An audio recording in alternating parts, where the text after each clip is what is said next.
Yo, P was good, yo. Oh, I ain't even, bro. My day been so busy. I ain't even gonna lie, yo. I ain't even checked the market at all today. God damn.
Bro, Nvidia is $121 a share.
With the put options. Mm-hmm.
Alright, I'm just trying to shift some shit around.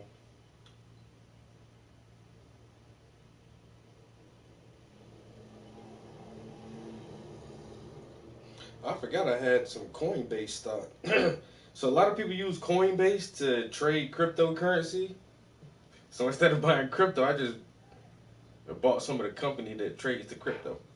I be trying to go to the source, man. I try to go to the source of the products and invest in them motherfuckers.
Hmm.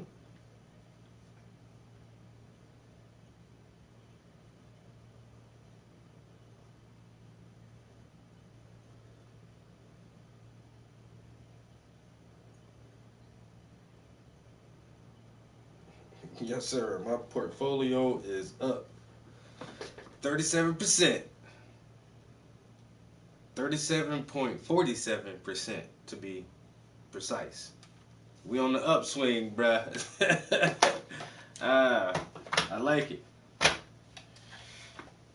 Anything over 15% is good. You know what I'm saying? But 10%, nigga, shit, because the bank ain't gonna try to give you nothing but a percent on your investments or your savings in the bank. You get a percent. Nah, my portfolio say 37. you your investments has increased 37%. I'm down 93. I don't like that. I don't like that. Uh-uh. But that's because you got all the put options. That shit gonna bounce back on the back end. I'm just doing long term investments, bro. I want to learn more like day trading and put options and shit like that. But I'm doing long terms. Throw some money in here and really just not touch that shit for the next 15 years and hope that the company continues to grow. Boozy, what a doozy. You know what I'm saying? Y'all want to see? I did the lazy man outfit today. I ain't even really try hard. I ain't even tuck my shirt in all day. You know what I'm saying? The um the blue the blue Levi jeans. This not leather. That's not leather. That's yeah, buddy. That's denim. You see that denim? Yeah, man. That's denim. You know the denim dress shoes with the white walls. I got the white walls on them Jones with the standard khaki. You know, ain't nothing special or spectacular. This is your standard run of the mill khaki, no matter what brand. Here we got the classic hang a nigga, lynch mob. Hmm. Y'all still talk about very very standard outfit, but I ain't even button up. I ain't even do the top button today, cause normally I do it like that on the Poindexter, like this. Hello, how's it going? Can I help ya? Man, look, I can't even do the extra button today. So, hey, man, work shoes gotta be on point too, bro. You gotta. You know, I be tiptoeing in the office on their asses. Tiptoeing in the office on their asses with the denim shoes. I hate being an adult. I really do, bro. I be going shopping like, I could use these khakis for work. It's just like, I remember when I used to dress fly all the time, man. All I had was t-shirts and sweat. Now all I got is polos and button-ups. Anyway, I wear my pajamas to work. When you don't got to leave the house, mofo. Let me go take these damn clothes off so we can get some painting done, man. Take these damn clothes off.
Yo, they keep telling us that the guys can't wear shorts to work in the office, even in the summertime when it's like fucking 80 degrees out, and men, we still can't wear shorts in the office, but women get to wear skirts and dresses and sundresses and blouses with no sleeves and like low cut blouses with they cleavage showing so they can stay cool because it's hot as fuck. And when it's hot as fuck, you try to wear as little clothes as possible to be cool and comfortable.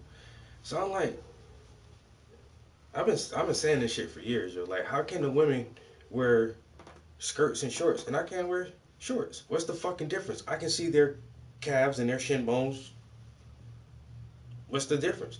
And even like a sleeveless blouse. There was two ladies in the office today that had on a nice blouse, but it really didn't have no sleeves on it. And if I walk in the office and you can see my shoulder, motherfuckers would think that is weird. Oh, his shoulders are out. But women get to do that shit all the time, and nobody fucking bats an eye. Or if I came in there and with a shirt that was like fucking this, and you'd be like, what's wrong with your shirt? But women get to wear shirts like that all the time. So tomorrow we're having our quarterly staff meeting. I'm going to bring up the fact that I am extremely adamant about wearing shorts as long as they're khaki and knee-length shorts. Something like these. If these were khaki, I don't see why this would be a problem in the office. It's well past my fingers. You can barely see my knees standing up. I mean, if I squat or sit down, yeah, but this is the same length of a dress or a skirt that other women wear in the office. And so if they say no, no, we're not gonna let you wear shorts in the office, or I got a fucking kilt.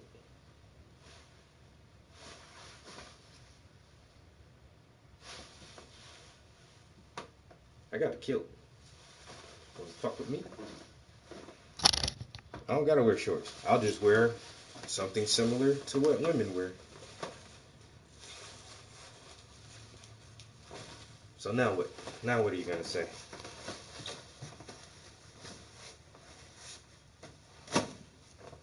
I'll just wear my fucking kilt to work then. And I'm not wearing shorts underneath that shit either.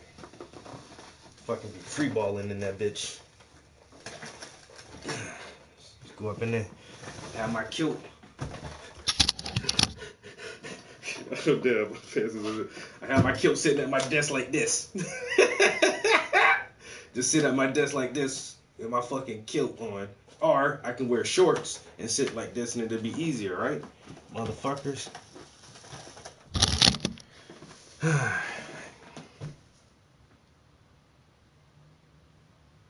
Causing problems while being black. I ain't causing problems, man. Look, I'm gonna wear my kilt.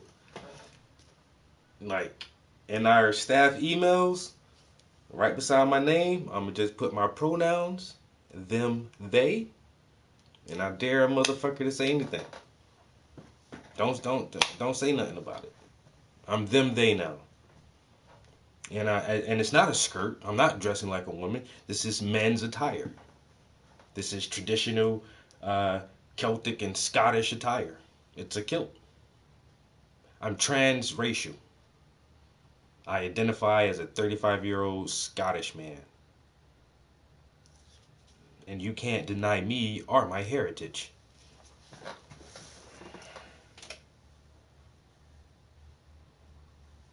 That would be funny as fuck until they fire your ass. And then I can sue, bro. You know how, bro. I can smell a lawsuit brewing right now. Huh?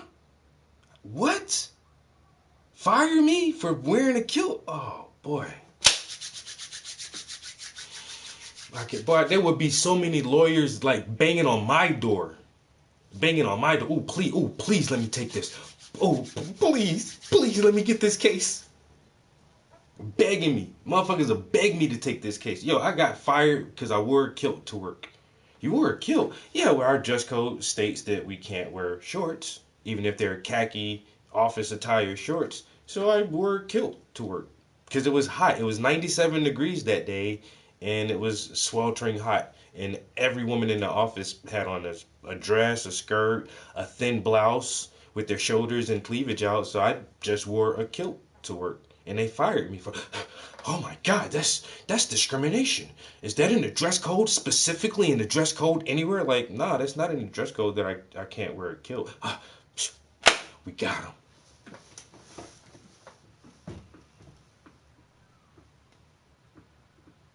Because they won't let me, man, they don't want to get they bank account destroyed and a reputation destroyed in a lawsuit.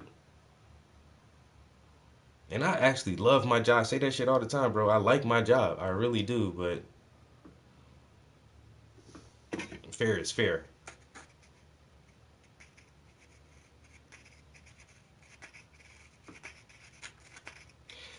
And make it about something else, they can do what they want to, dog. Cause I've been there for 5 years, ain't never been nothing. I've been there for 5 years, ain't never been nothing. And so now, if it's something after if I do this, if there's something behind that, then we know that's what it is. We know that's what it is. And I got my boss on my team too. I told my boss I brought the fucking kilt because they said something about wearing shorts. So I can say I'll give them time.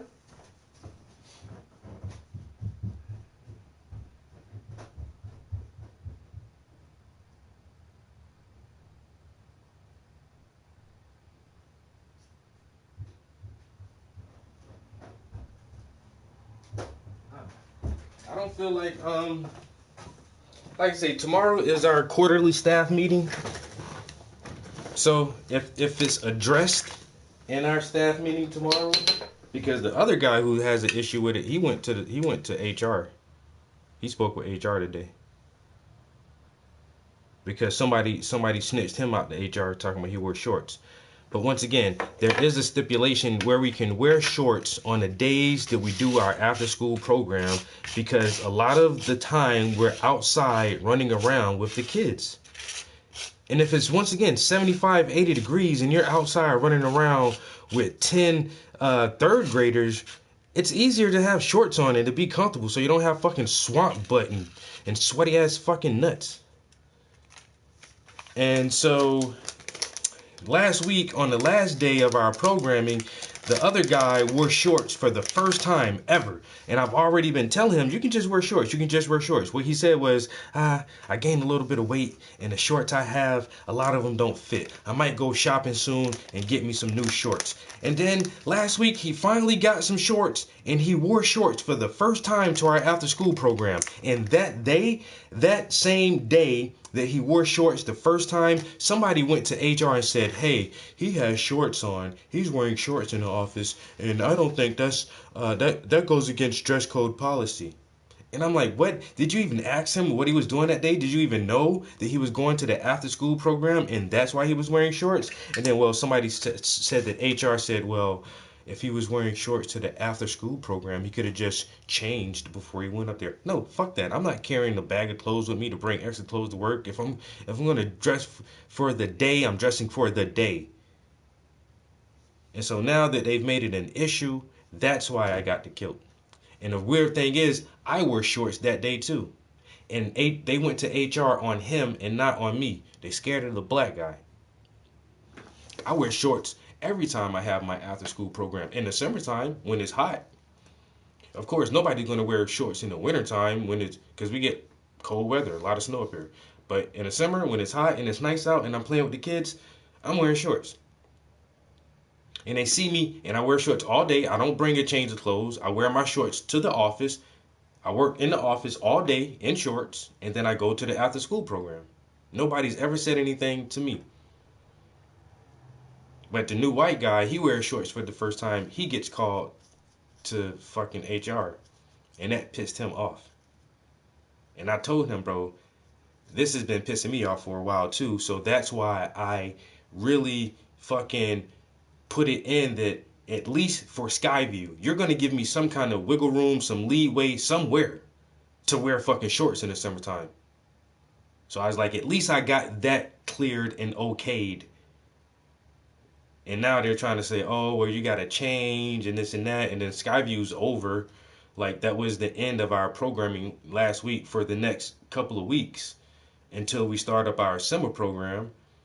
And so yeah, for the next couple of weeks, I don't have an excuse to wear shorts. But if it's fucking super hot, I still want to wear fucking shorts. And this is how I know, like, dude was on it, cause he was like, fuck it, I'll wear a kilt. I'm like, bro, great minds think alike. You do not know how. And I'm not joking, bro. I've been saying this shit for over a year. I was like, I'll just wear a kilt. I'll just buy a kilt and wear a kilt in this motherfucker, and then see what happens. And then as soon as he said, I'm like, oh, I got a buddy. We really went and ordered our shits. We really ordered that shit, yo.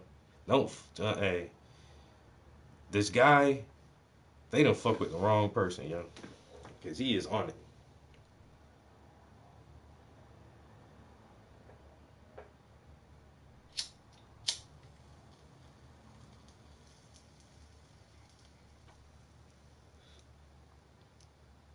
Mm-mm.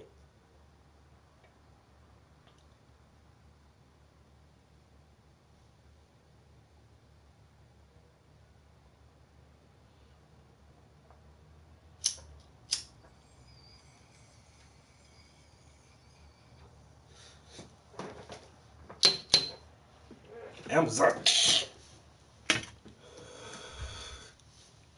Order that shit on Amazon, bro. A kilt. Men's kilts. Amazon. Brought it to my door. I almost got the little Celtic shirt with the little lace in the front. Get me a bagpipe. I'll I'll do the whole damn thing. I'm saying, man, I need that. Hey,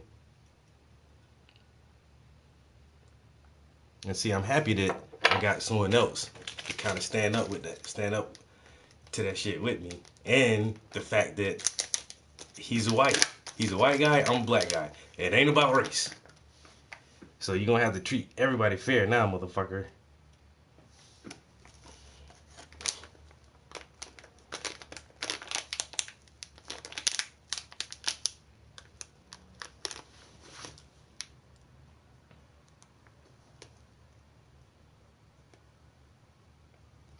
Yeah, you can use me as a reference.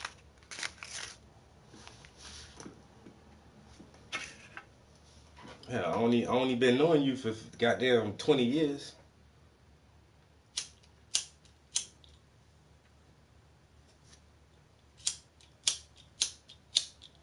Is it time? Oh,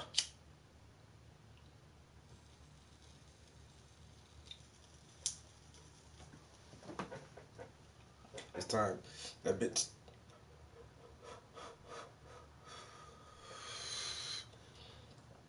That's almost empty.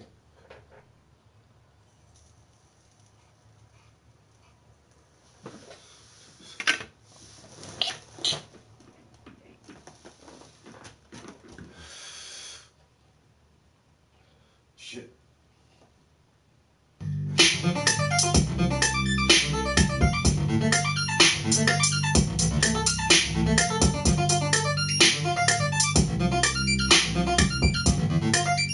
Hey. That's what's up, bro.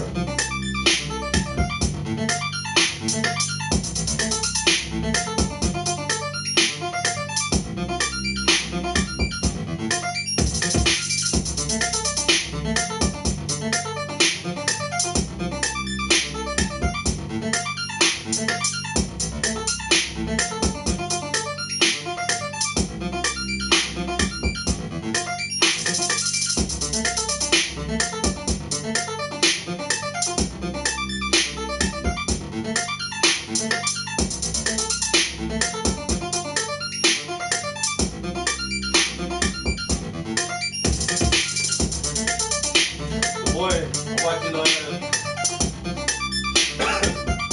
Blunt Mover playing that new game, yo. Blunt Mover live playing that new game X.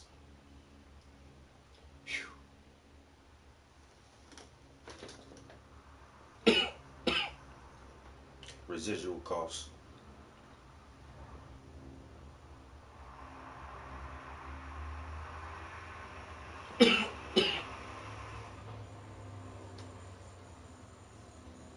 He's playing that free to play game X Defiant.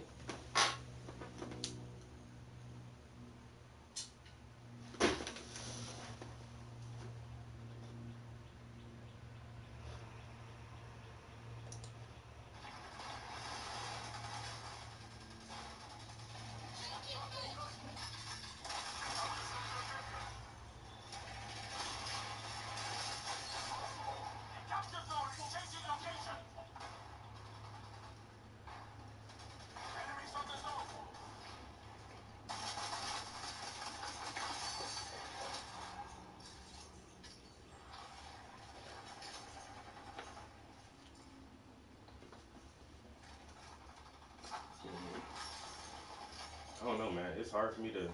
I tried to play that game, bro. I can't play that shit at all.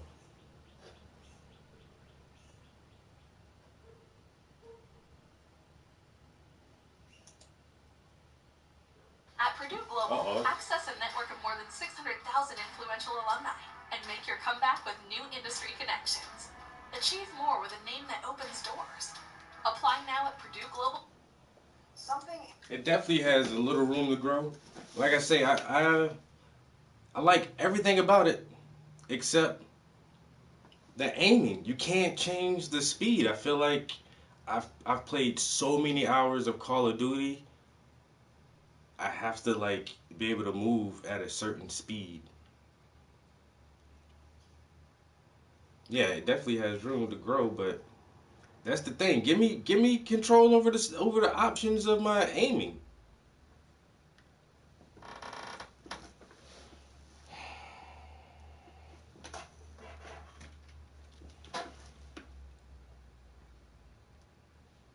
That's the only part that just makes me feel like I can't get no kills in there like that. Like I need to move my character faster. You know what I'm saying?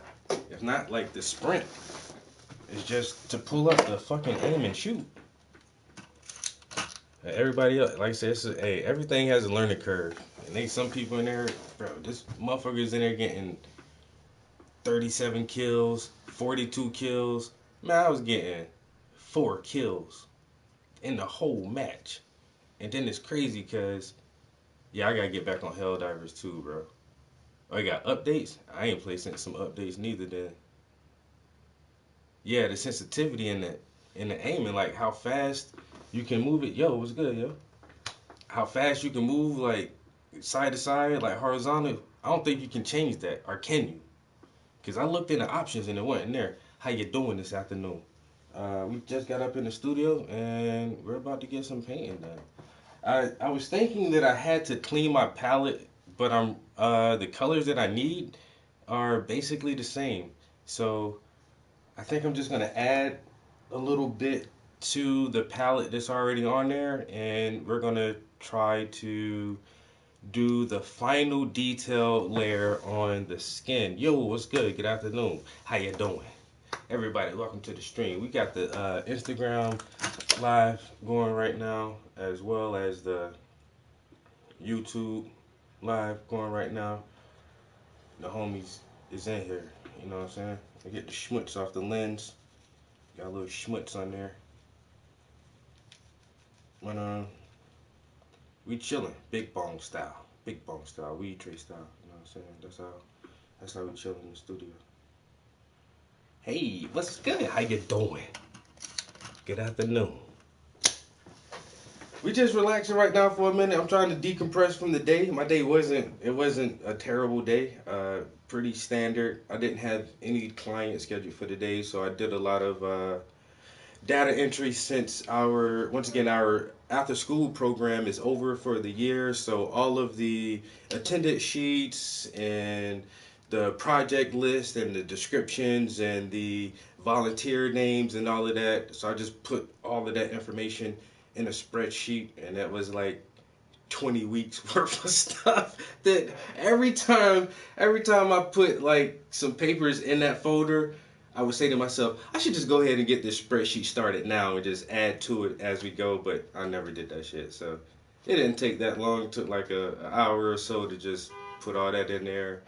And then I used AI to generate some more lesson plans for my life skills prison class. And then I just took a walk in. Some guy who's just looking for help and didn't schedule an appointment with us. So, but he came from another uh, public service office, CareerLink, which is government based and government funded. And CareerLink is, from my understanding, they do like the exact same thing we do. It's like job readiness and workforce development. But when they get people who need help finding jobs, they send them to us. It's like, wait a minute. But that's your job too. That's what you're supposed to do too. Like that's why we need as many services like this around the city as possible. So everybody can help. But then like we get so many people that say, "Oh, CareerLink sent me here." Well, CareerLink is Career Link. I don't understand. Like this, it's in your fucking name. It's in your name. You have to make the links to careers for people. Career Link. What they do? Oh, they say go to outreach.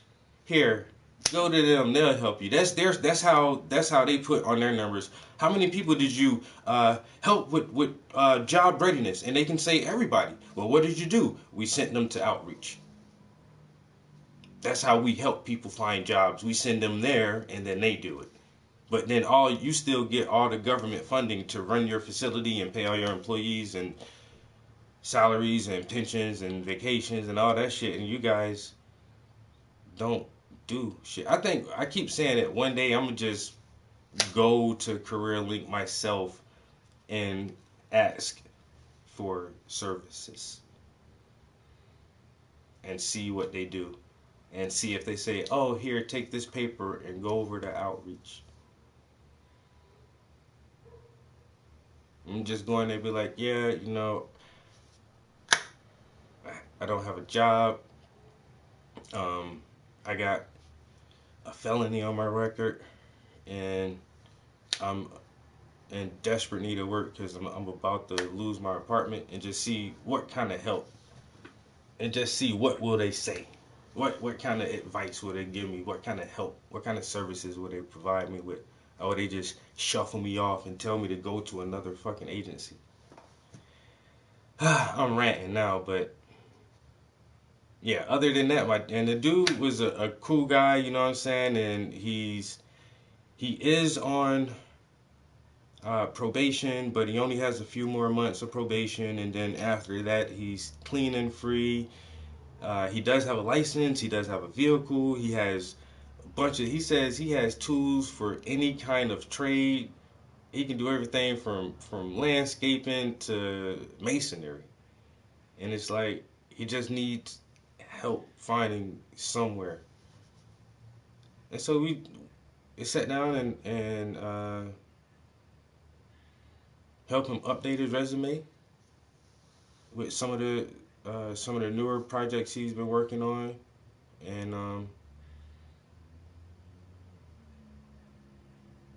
we just filled out some applications. I don't know what's so hard about that, because there is this one company that uh, it's not far away. It's like 15 minutes away, and what they do is they repair train cars.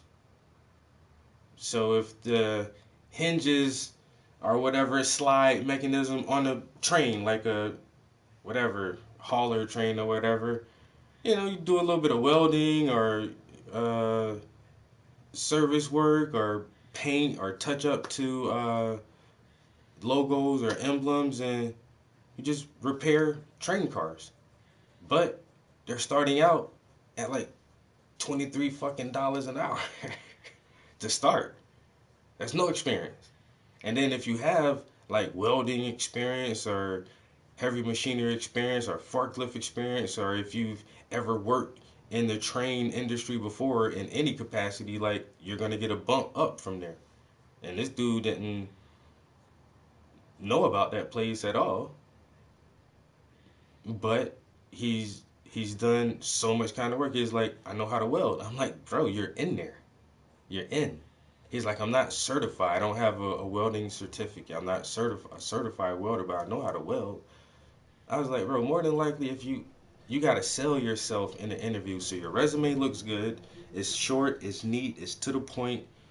It really hits all of your strong strengths and your skills, and then you sell yourself from there." In most places, if you have a talent and you're not certified in it, they'll send you to school, bro, and they'll pay for you to go get the certification, because if you're already good at it, dawg, they're gonna want to keep you.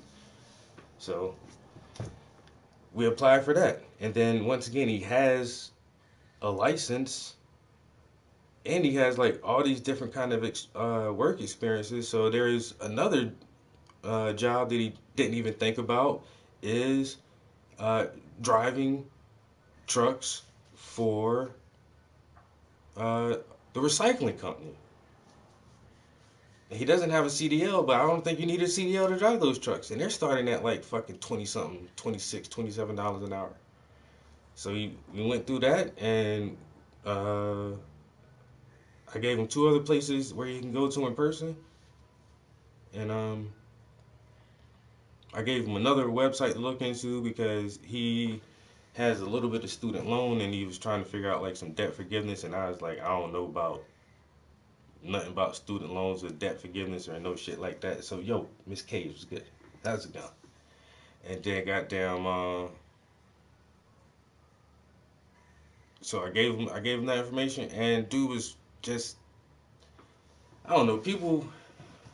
It's not hard to help people, but he just seemed really appreciative. You know what I'm saying? Gave him my card and told him, if you need anything else, come back and holler at me, bro. And he was like, is there anything else that I can be doing? I'm like, honestly, bro, most of the people that I deal with are trying to get where you're at. Most guys that come to me, they coming straight out of prison or out of a halfway house or some shit like that, and they don't be having nothing. Some guys don't even have a ID, like a state ID. They don't even have like the basis to even identify themselves. Not alone, not yet alone a license or a vehicle or their own uh, place to live. I'm like, bro, for like you just doing average is a lot better than most people that come here. So I was like, you doing all right, bro. You just need to find a solid job. And once again, his record and the fact that he's still on papers is just like the only things that's really holding him up. But I told him by coming through us, since we do try to build a reputation with the employers, because a lot of places like we go talk to their hiring manager and take tours of their facility and let them know what we do, and just and so we call them second chance employees, you know, and I mean second chance employers. And so a lot of guys who do have a stigma of, you know, a criminal record hanging over their head, they don't know exactly where to go because they feel like nobody are hiring because of their past, and like that's not true. A lot of people, most people are, especially for certain shit. Pedophiles, we just tell them like, you're on your own. It's on your own. You're nasty, and you always gonna be nasty. You, I don't know what to tell you. But then the other worst shit is gun charges, anything violent, and theft. Because people not gonna trust you to work for them if you a thief. You know what I'm saying? So some people do have like hard charges to get over and get around and find a place that's gonna pay them enough to actually fucking live. Because you can find somewhere with a bad record, but they're gonna try to give you $10, $11 an hour, and you're not making it off $10 or $11 an hour right now. You just not. You not. So, and I understand that part too, and that's what pushed people's back into the fucking game and try to be an entrepreneur and get money however the fuck they get money. You know what I'm saying? You won't let me get a job, I gotta go start my own business. Now I gotta work for myself and not let Uncle Sam know what I'm doing. But then it's the risk versus reward factor. And that's what I keep trying to beat into everybody's head too, nigga. Cause you sitting in jail, that ain't helping nobody. So we gotta figure something out. Some other way. You gotta do it different, you know? So, but yeah, my day was simple. I only had one walk in, help my man's out. Like I said, he was appreciative, and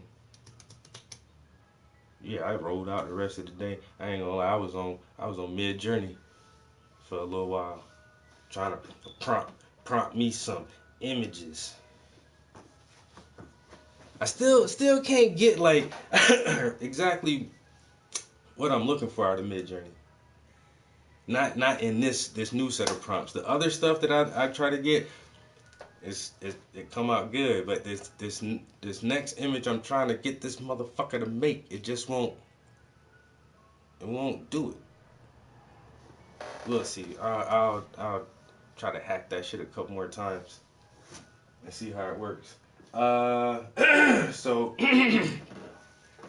damn Instagram. When I be playing shit on YouTube, Instagram be shutting my shit off immediately. But I do want to listen to my man Jimmy Cressetti from Bright Insight. If you've never looked up his YouTube channel, definitely check that shit out, yo. Bright Insight with Jimmy. He talks about ancient lost civilizations and megalithic structures that kind of point to the possibilities that ancient people had some type of technology that we're not absolutely aware of, because they were able to cut stones and move stones. And people say, oh, they just dragged them on logs or floated them on rafts or built mud rafts. None of that shit don't pan out. Especially when you go to Baalbek and look at the trilithon stones and the stone of the pregnant woman.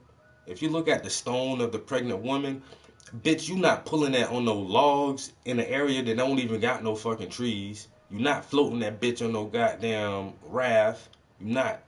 When you look at some of the shit over in Japan and China, they be trying to hide and not show people. The shit is weird, bro, how precisely some of these giant stones were cut and placed. And so he really delves deep into that. And so recently we've uncovered some areas in northern Turkey that are starting to rewrite our history a little bit. And they're the Potbelly Hills. And they're all tepes. So tepe means potbelly. And so the main one that people talk about now is Gobekli Tepe, but there's other tepes in that area. But Gobekli Tepe is the most extensively excavated site as of now, that was started being excavated in the late 90s. And some carbon dating and other dating at this site puts this thing at about 12,000 years old. It was buried when the whole complex was buried. So they're saying it was buried about 12,000 years ago. Whenever it was erected, we don't know. 500 years, 1,000 years, 2,000 years before it was buried. But that's a really big archaeological find, because we were thinking that Sumer and the city of Ur and some places in Mesopotamia were the first startings of civilization in Egypt, which is about 6,500 years. And all the ologists say, there was nobody doing anything before that period. So people say, oh, the pyramids are older and the Sphinx may be older than what we think, and all of the scientists say, no. There was nothing before then. Everybody was hunter gatherers, and these Mesopotamian cultures were the first real civilizations. And then motherfuckers go digging around in northern Turkey and find some shit that's twice as old. Explain that, bitches. Explain that.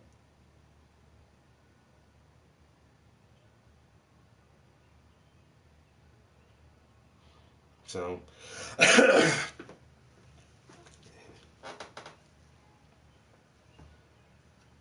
but my man Jimmy just put up a video 1 hour ago. You won't believe this disturbing Gobekli Tepe update. Disturbing. What's going on at Gobekli Tepe? I really want to know, man. What the fuck they doing up there at that site? They trying to stop the dig, stop the funding, stop the research, because this shit is rewriting history. You can no longer say that Sumer was the first civilization. You can't. It was something way ancient, way more ancient than that. And where did these people come from? Now, this is not racist. When I be talking about history, and this is what fascinates me about ancient and deep history, is the deeper you go back in time, the darker motherfuckers get. Simple as that, bro. And motherfuckers want to push that timeline and stop it at the 6,000 year mark, because 6,000 years ago is as far back as they can find certain people.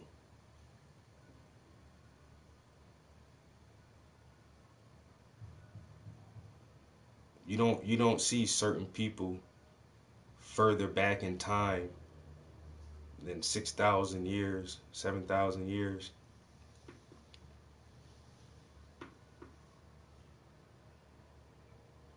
So the deeper you go, the further back in time you go, the darker motherfuckers get. Everybody know the out of Africa theory.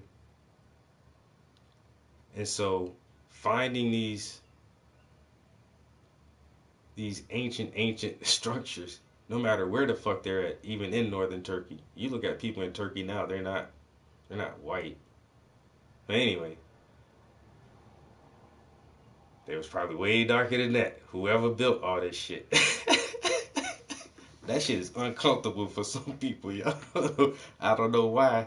I don't know why that shit is. I like that shit. I like it. Everybody know that shit, man.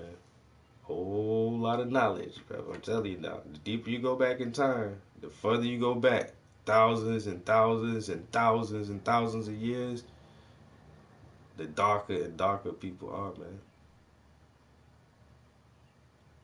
But it's history. It's there. It's, you know what it is. It's whatever. You know. Just say, man, black man, we did everything first, bro. We've been here. We've been here.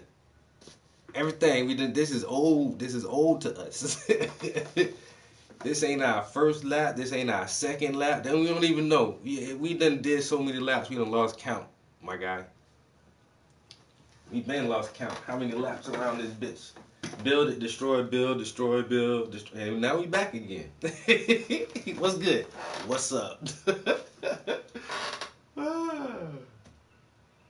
Incredibly disturbing has come to my attention involving the world's oldest, largest, and arguably the most mysterious structure in all of human history. In fact, what I recently learned is almost unbelievable. Now, let me first say that I imagine by now that we are all familiar with the truly extraordinary site of Göbekli Tepe located in Turkey. Dated at approximately 11,600 years old, it is by far the oldest megalithic site found anywhere. In fact, it's nearly 7,000. Now that we are all familiar. Something incredibly disturbing has come to my attention involving the world's oldest, largest, and arguably the most mysterious structure in all of human history.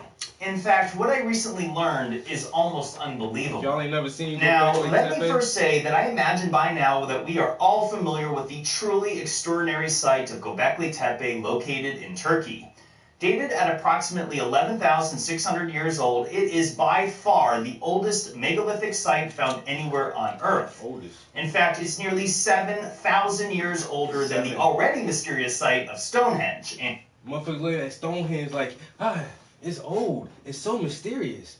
Who did that? Where did that come from? Was it the Druids? Was it somebody before them? They don't know. Göbekli Tepe? 7,000 years before that shit, bro. 7,000. How? Who were these motherfuckers, yo? Who were these motherfuckers, bro? Göbekli 11,600 years, and that's being like generous. That's being generous. Some people say 12. Some people say 12.5. Carbon dating. They found little pieces of wood and other little biological pieces that they can carbon date. That shit is old, man. Who the fuck was doing that shit 12,000 years ago? And they was like, oh, it was hunter-gatherers. Hunter-gatherers. To build a complex like that, the quarry, shape, and place all those stones, you gotta have a surplus of everything. You hunter-gatherers, that's why we call them hunter and gatherers. They didn't have surplus. They would hunt and gather food, like on a daily basis almost. You know? In order to build anything, first of all, We have to have a sophisticated language because you have to communicate different directions between the workforce. Even before this, well, no, language, writing, because there has to be like a blueprint. Everybody has to have an understanding of what the final product should look like. What will it end up being? We should all have that same mental visual representation of what we're building here. So you have to have language and writing, but before that, the skills themselves. You have to already have the skills of rock quarrying. Before that, tool building to quarry the rocks. The artisans who carve the animals and all of this shit. So all of those skills, the skills alone takes 1,000 years to develop the skills and the tools to do that shit. So yeah, it's a 11,600 years old. But how long did it take for whoever built it to get to the point that they can build it? Motherfuckers just ain't walk out the cave and find and start putting tools together and just chisel that shit all in the same afternoon. It's, oh, let's go erect these massive stones. You gotta already have an understanding of engineering and construction, planning, the division of work, and then before you can get the whole project started, you got to have a surplus of food and water and safety so that men can work all day and still eat, so they can have strength to work all day. And you definitely gonna need clean water to drink, because you can go longer without food than you can do water. And if you build it, you're gonna be thirsty all day. And then you got to have a safe place to sleep every night to get rest, so you can come back and go to work in the morning.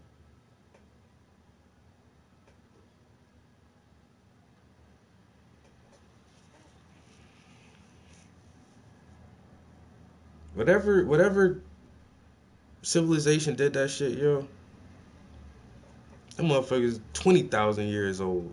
You know what I'm saying? 15, 20,000 years old. What the fuck was people doing 20,000 years ago?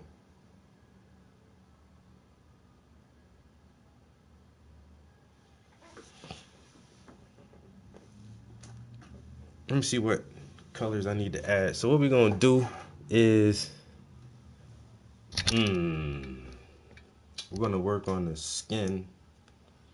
So I want to try to finalize a lot of the details on the skin, which isn't a lot. I could really go ham and super crazy, but I don't think I'm gonna do that because I already like the foundation that I have. So just add a little bit more detail to the skin, and that'll be our goal for the day. Like I said, I already have like most of the colors here on my palette. I probably add a little more purple and bright white. I'll probably put some titanium white on there.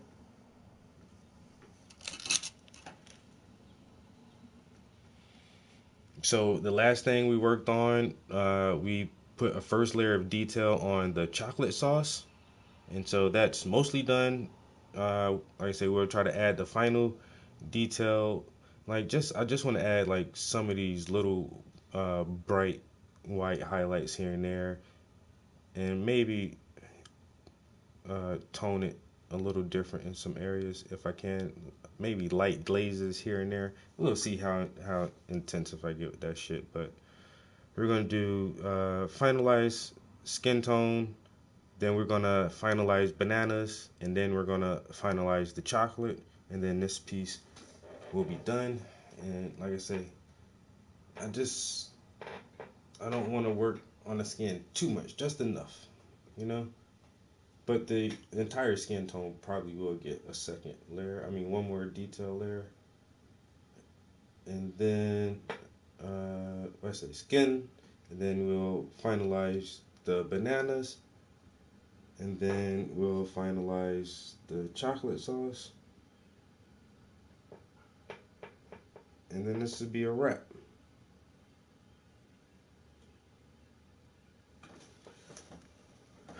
So we getting there. Slowly but surely. How I flip this back. Alright, I said hopefully by the weekend.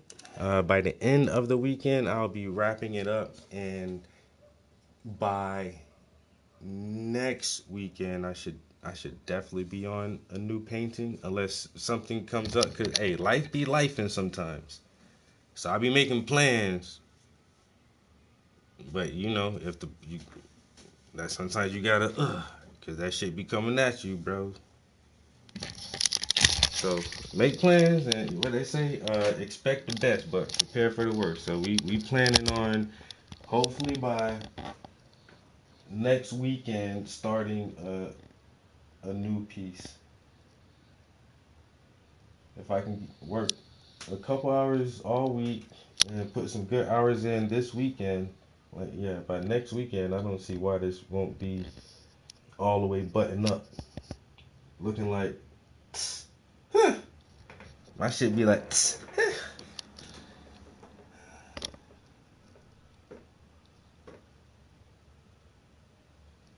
All right, who gonna come up with a name for this? It gotta be good now.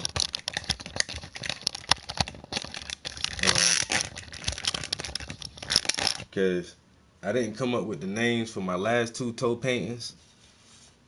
I like the names. I love the names actually. I ain't come up with them, but I'm not giving no credit neither. That's why I'm gonna delete this video when I'm done. Word to mother.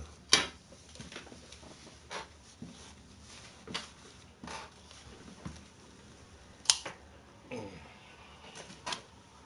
don't get no credit. I take ideas.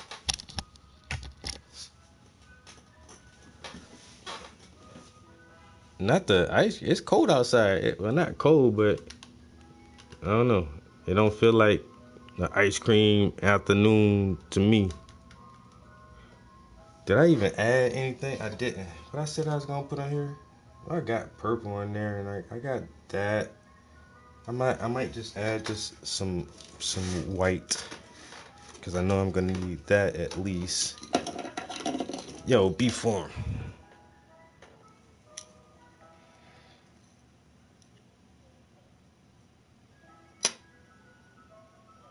Lord have mercy. Just one of the most annoying songs. The fucking ice cream truck song, bro. An ice cream truck, boy. God damn. Hurry up, everybody. Get the damn shit, man. Get the hell up out here.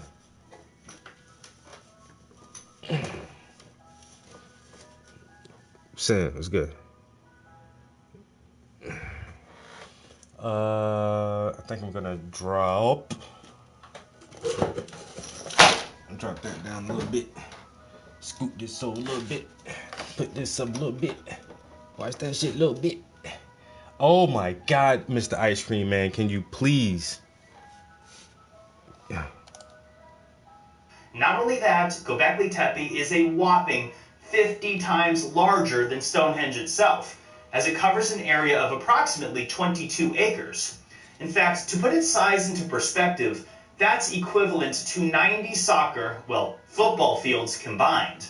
And besides the fact that it is the oldest, largest megalithic site on Earth, it is arguably the most mysterious, as it is the very definition of prehistoric, in that we have absolutely no idea who built it, how, or even precisely when. All we know is that it was buried approximately 11,600 years ago, and possibly intentionally, leading many to theorize that it could be a time capsule of some kind. And based on everything that we were taught in school about the emergence of civilization out of Mesopotamia around 6,000 years ago, Is he just repeating everything I just said? I be sounding like I listen to too much of this shit sometimes, bro. Do I listen to this shit too much? I need to stop sometimes. I just need to start making my own little snippets like this my damn self. But I don't know. I'm just repeating what I heard too. Cause goddamn, whatever he about to say, he found out disturbing news. Okay, motherfucker, get to the point. I already gave everybody a brief overview of Göbekli Tepe, its location, and its general age, and why it's so fucking amazing. Göbekli Tepe in 1995 totally upended the conventional view of the rise of human civilization, as prior to its discovery, historians would have said that something this old and sophisticated couldn't possibly exist. However, the mystery does not stop there, as this site is comprised of an estimated 200 sophisticated T-shaped pillars, a vast majority of which are still buried underground, but have been identified through the use of ground-penetrating radar. Many of these pillars reach heights of nearly 20 feet tall, in some way as much as 10 metric tons, or just over 22,000 pounds apiece. And notice the 3D carvings of animals and other various depictions on these pillars. In other words, this was carved with the highest level of difficulty possible, as it would be far easier to etch a depiction into stone rather than carve around this. Yeah, so now these are reliefs. So these stones are fucking massive, and they took surface away from the entire stone just to leave the animal poking out. Where in most other instances, when you see carvings in giant stones, you carve into the stone and just remove the image part of the stone. No, they carved the whole face down.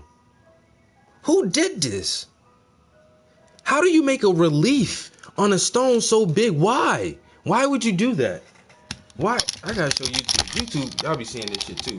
But why would you, instead of carving the image into the stone, you carved all the stone away?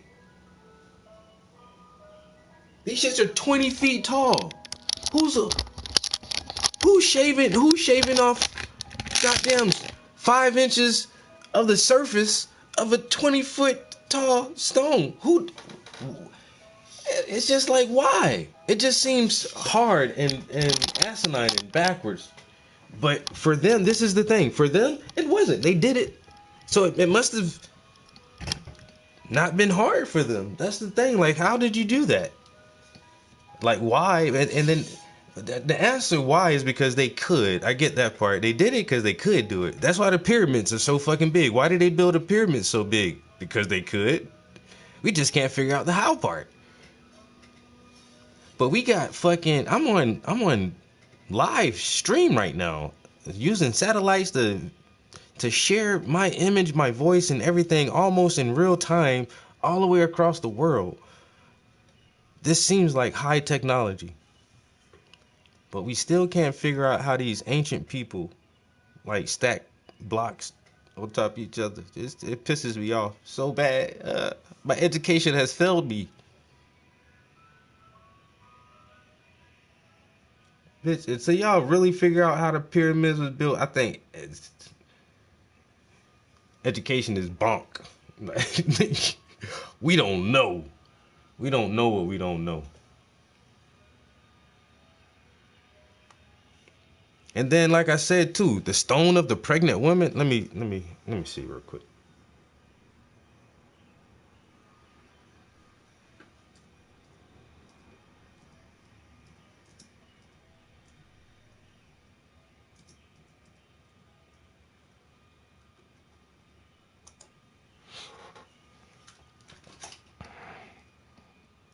Like this right here. I want to go see this shit right here.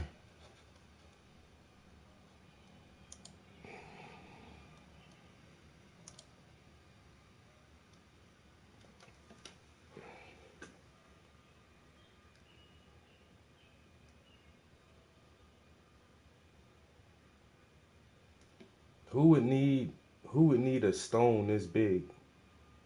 And how would they even intend on moving that shit? And then, like, what the fuck is you gonna use it for?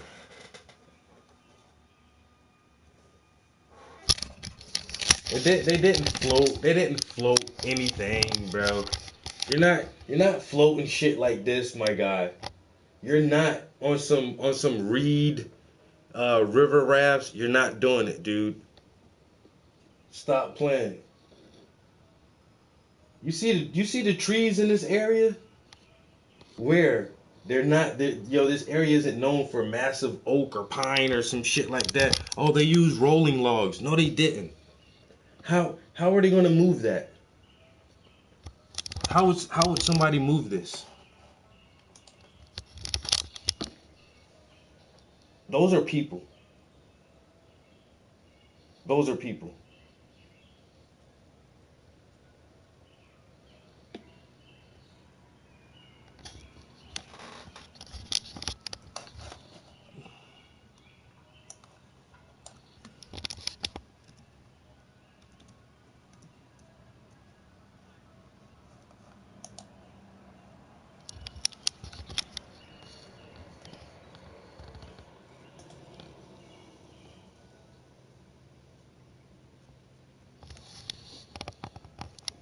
That stone right there is even bigger.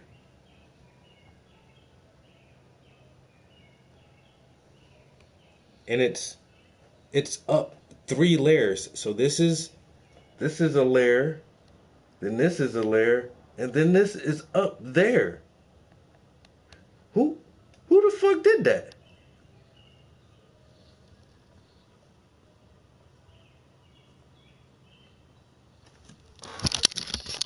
Who does that? Oh, they floated the blocks into place. I thought you meant like floating them down the river. Hey, now you might be hitting on something right there, bro. Yo, appreciate it. Demario, was good, bro. Hey man, sound resonance, anti-gravity, some shit like that. That's what I be thinking, man.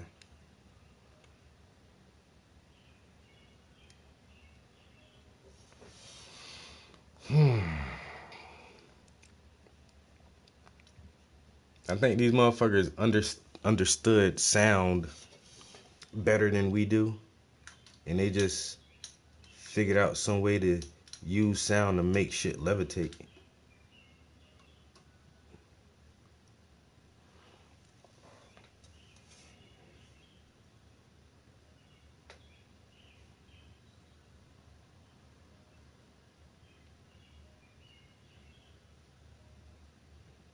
But then,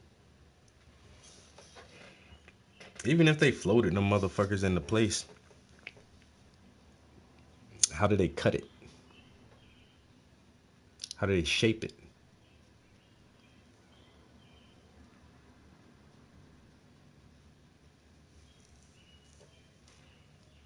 I mean, you still gotta get the block.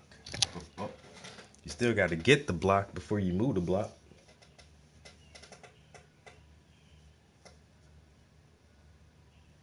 They had bags made of goat's hide filled with air. Now you crazy.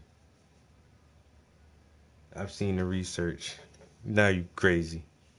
No damn goat bags. A goat bladder filled with air. No, man.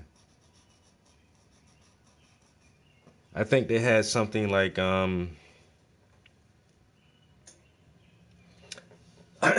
right, hear me out now. Hear me out.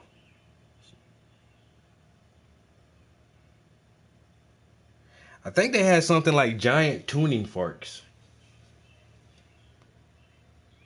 Now, once again, how they cut the shit, I don't know how they cut the motherfucking blocks. But even in that process, that's some weird shit, because there's these scoop marks. And if you've never seen the scoop marks, you definitely got to look that up too. Cause it's like, what the fuck made those marks in stone? It looks like somebody just scoop like an ice cream scooper and just scoop the stone out.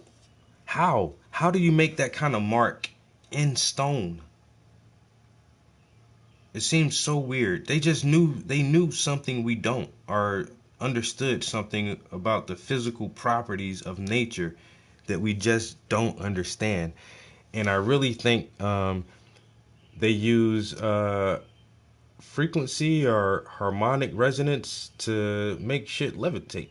And that's why if you go in some of the older Chinese and Indian temples, and you can just hum and then your voice will be magnified and will reverberate throughout the whole structure or temple, because they understood sound a lot better than we do, and understood the healing properties of sound, and also the magnitude, like by increasing the magnitude, the power of sound.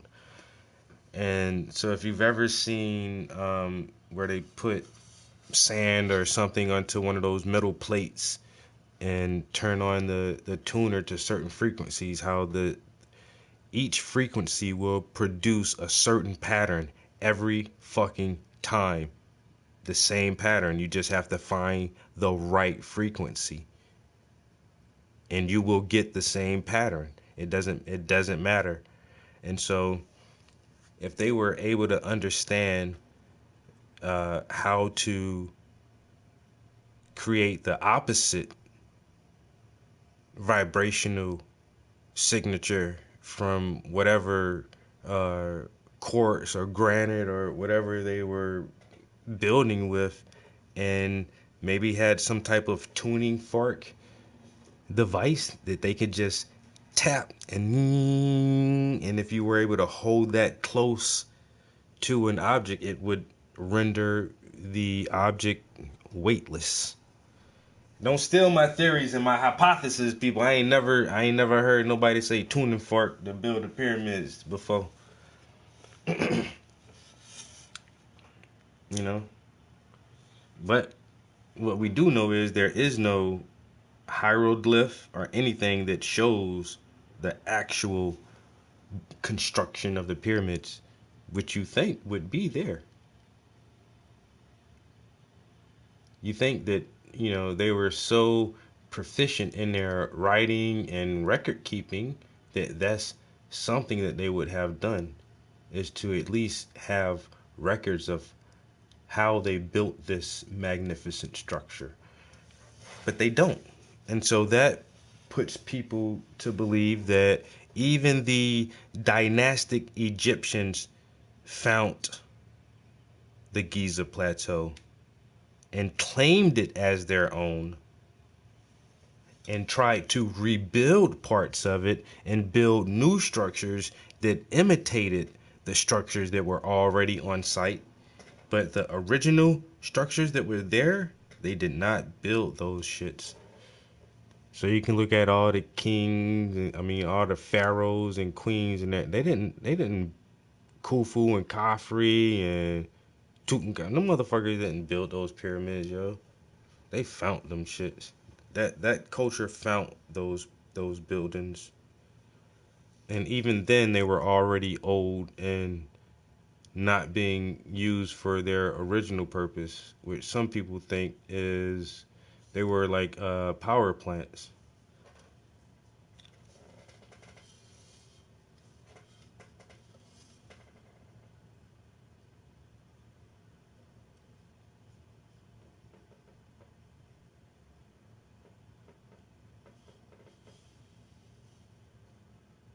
Oh yeah, Tesla already figured out all of that's why he said I can give you free energy. His towers. He wanted to test them towers in New York, and they were like, nah. And then some people said that he probably caused the Tunguska effect, or the Tunguska anomaly. They said Tesla did that shit by accident. He's trying to do some wild shit with them towers, bro. But he was like, yo, if we can figure this shit out, man, we can have like free, wireless, endless energy.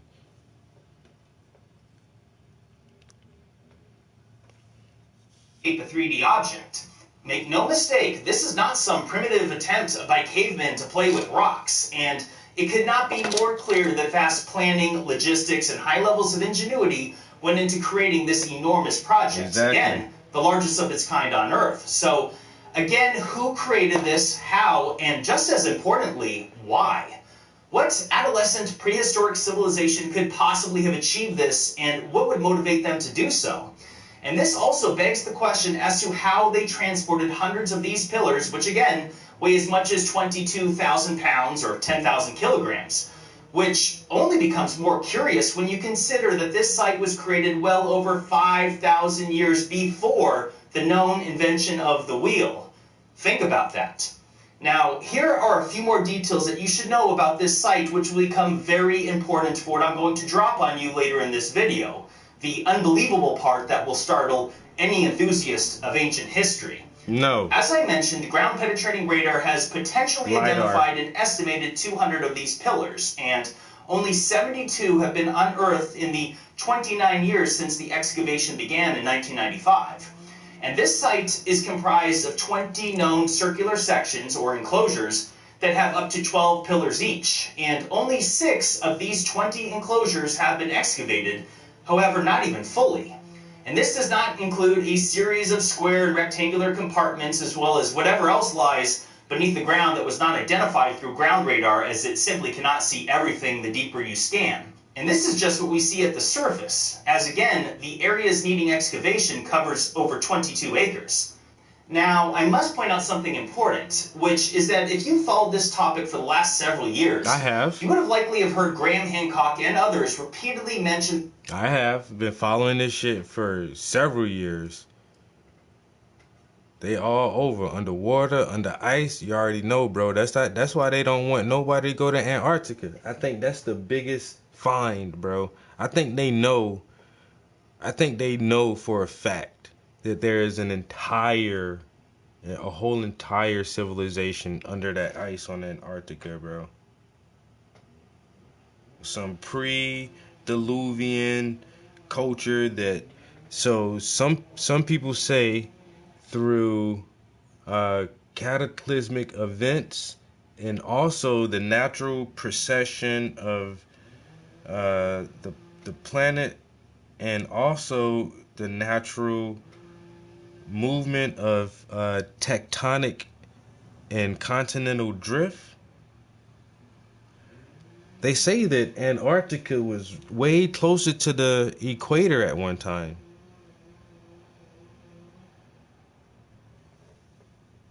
Of course, millions and millions of years ago, Antarctica was closer to the equator. It was parts of Antarctica was a warm tropical climate.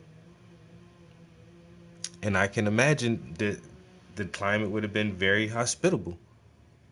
And it probably was a very golden age. And then something happened, and the continent started to drift. And over the next several million years, Antarctica has found itself further away from the equator and has become frozen over. But for eons, it wasn't. It was tropical. So what is left of that tropical era? What's left underneath that ice from long ago when it was a paradise? They know what's under that shit. And I'll just say it one more time, man. The deeper you dig in history, the darker motherfuckers get. They ain't want to uncover some super advanced ancient black culture somewhere.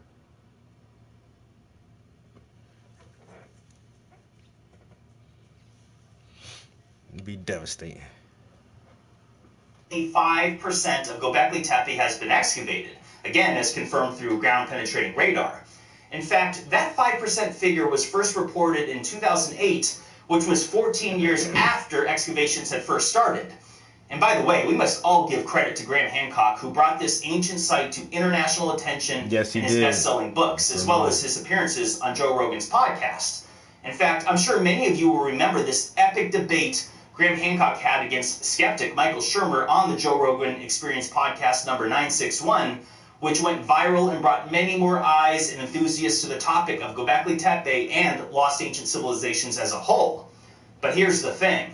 That podcast was in May of 2017, more than 7 full years ago. In fact, that became the topic of what is now my oldest video on my YouTube channel. So this got me recently wondering if that 5 percentile excavation figure had improved in the 7 years since. So I took it upon myself to do some inquiring as to what advances of excavations have occurred at this site in the last several years since that 5% figure received international attention.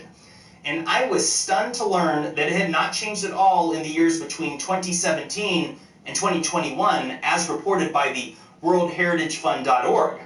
However, 2021 is 3 years ago now, so I searched further and found a 2023 article that included a quote by a professional guide that works at Göbekli Tepe, and she stated that the estimate was still only at 5%.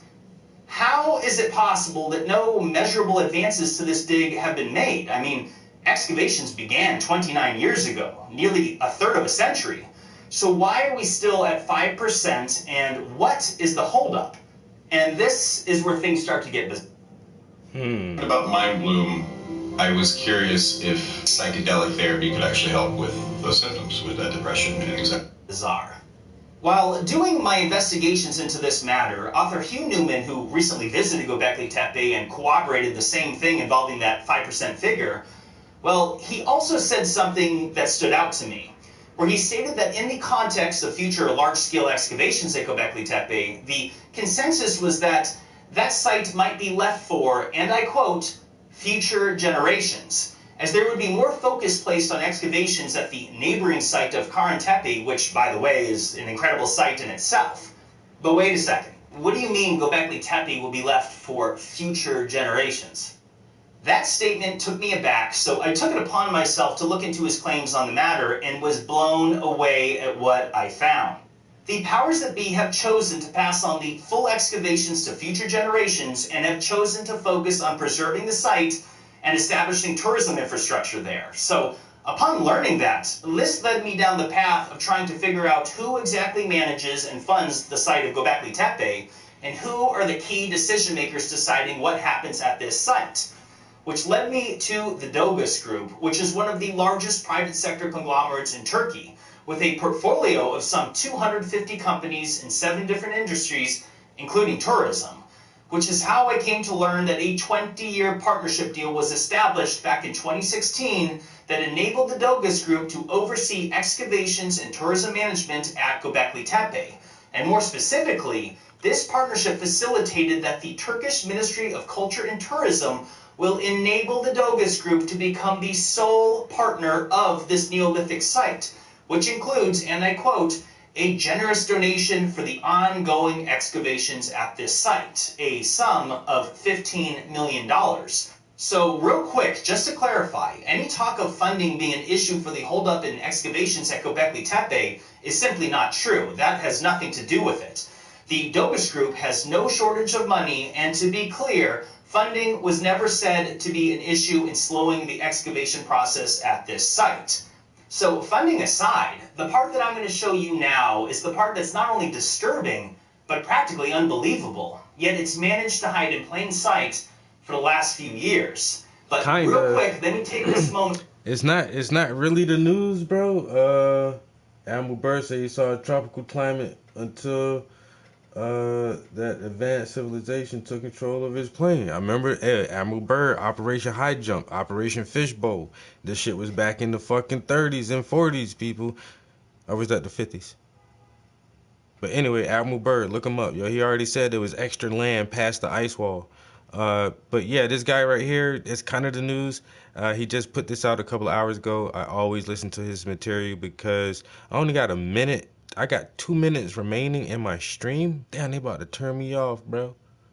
Yo, they about to turn my stream off in 2 minutes, man. They gave me the countdown just now. That's crazy, son. Let me end this stream. I'm gonna start it right back up. Give me a motherfucking countdown. I'll give you a countdown, bitch.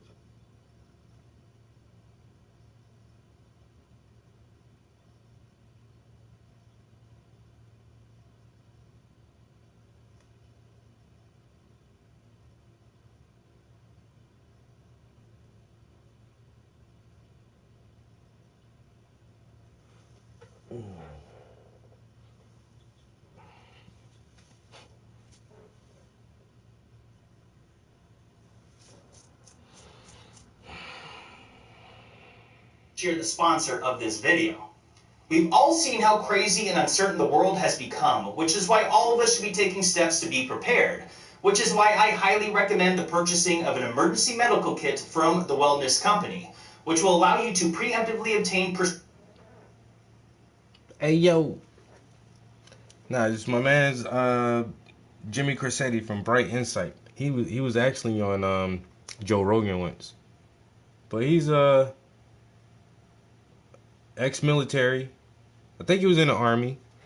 He went cross seas. He didn't just sit over here. So they shipped his ass over there. He was all in the Middle East for like Operation Freedom, Operation Freedom Iraq for that 9/11 shit, bro. So he went over there, and he said he was already kind of interested in like different cultures. And he's not a bad guy. He's not like, I'm gonna go kill all these motherfuckers. You know, he just went to the army, whatever. Anyway, but he said he was actually able to see a lot of these ancient megalithic places in the Middle East firsthand, and that shit just really piqued his interest. He was like, yo, once you stand beside some of these things and see how large these motherfuckers are, he's like, bro, there's something to this shit. And so when he came back into his civilian life, he did whatever he does for a living, but he also makes videos about ancient civilizations and megalithic structures, and maybe they had some type of technology that we're not aware of. And yeah, so he just makes videos talking about the what ifs of the past, and he has found the location of like one of the main cities of Atlantis, which is crazy. But like when you look at his videos, hey, and you read the description of Atlantis, hey, that shit, you know what I'm saying? And man, that shit in Africa, bro. And that shit in Africa.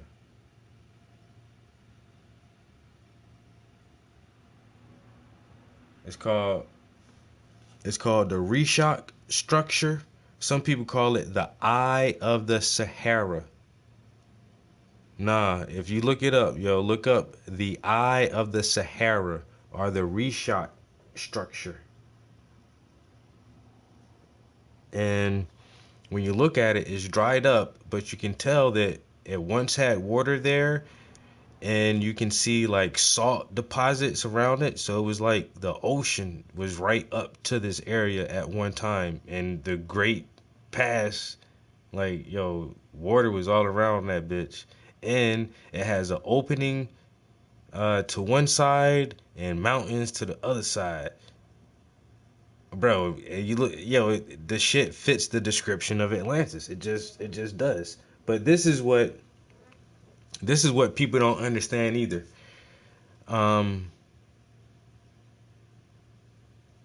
like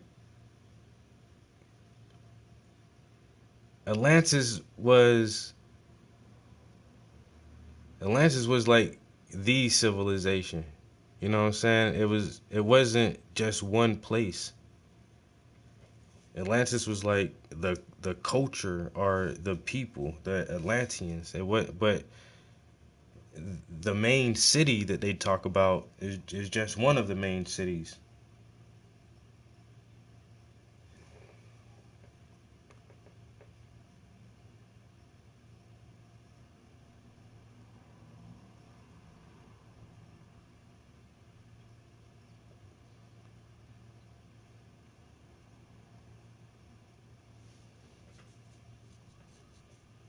Yo, the reshot structure, bro, that shit looked like Atlantis, right? Yeah, there was way more cities. Look up the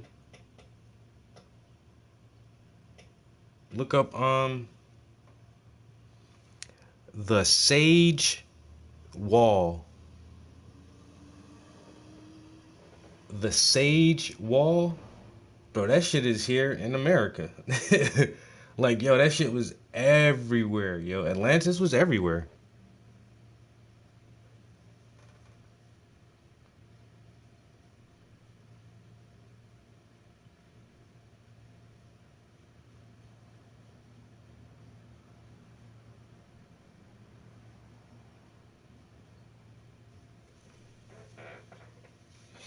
Yeah, that shit was global. It was a global civilization that spanned everywhere. That's why there's pyramids on every continent. And people like, oh, everybody just figured it out. Nah, I don't think so, bro. Everybody just didn't figure that shit out, bro. All the pyramids are everywhere, and they all look similar because it was all the same building styles, the building techniques, and the same knowledge and understanding on how to make a fucking pyramid.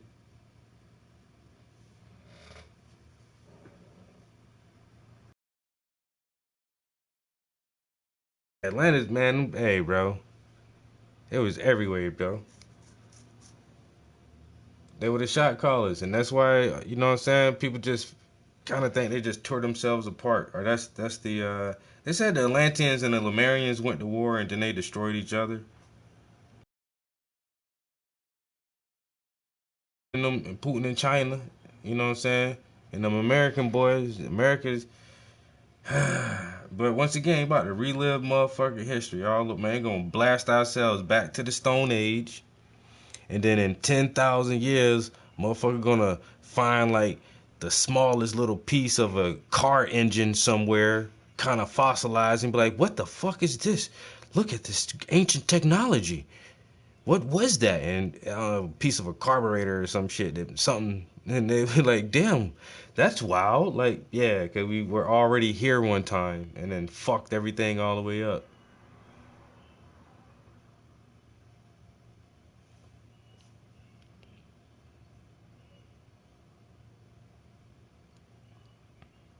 Hey, it always gonna repeat itself. And then motherfuckers hate talking about history. You gotta know this shit through and through, especially the bad parts. So we don't do that shit no more, man. You know what I'm saying? These motherfuckers figured out nuclear fission. And what they do it, make an atom bomb. What the fuck? That shit right there just kills me, bro. Literally. Yeah, I'm saying, man, y'all figured out some great science, man. Y'all, you are manipulating the fundamental fabric of matter. And what you do with that great power, let's make a bomb. Oh my God. That's why I have no faith in humanity. I just don't, man.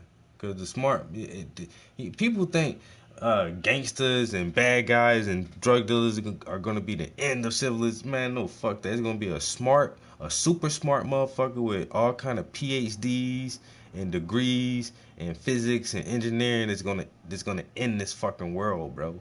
It'll be one of the smartest motherfuckers you can probably think of with no common sense, though. It'll be somewhere sitting behind the screen pushing the goddamn button.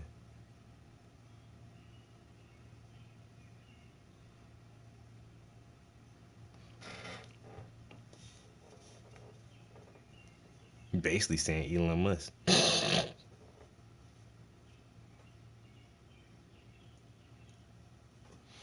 Man, that's every time. That's why, like I say, man, the very first time I seen Spot Mini, that little robot dog, yo, the very first thought that came in my mind when I first saw it, put a gun on it. I can't help but think that way, cause I know they made the, I know they made the A bomb.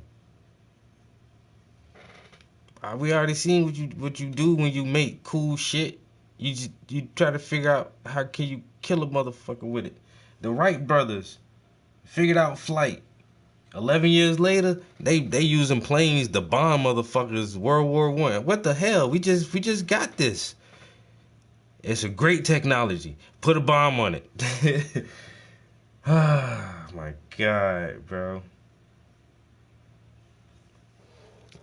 I love and hate people. They just, man. And then y'all wonder why the aliens just be staying up in the sky and shit. Nigga, they ain't, man, motherfuckers ain't fucking with y'all. They not coming to the mall. They don't want to come to none of your cookouts. They gonna get raped or eaten. One of the two. And ain't gonna be no in between with the humans, man. We gonna fuck you. We might fuck you, then eat you. Just to see what you taste like, bitch. Cause it might be chicken.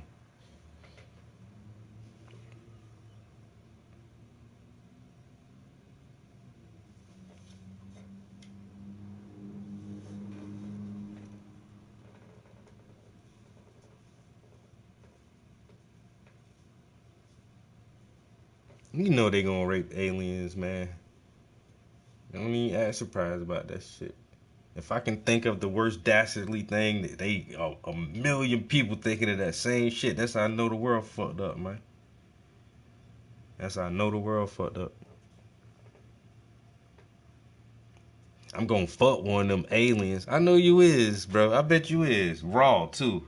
Fuck them raw. Whatever orifice. You don't even know what hole to put it in.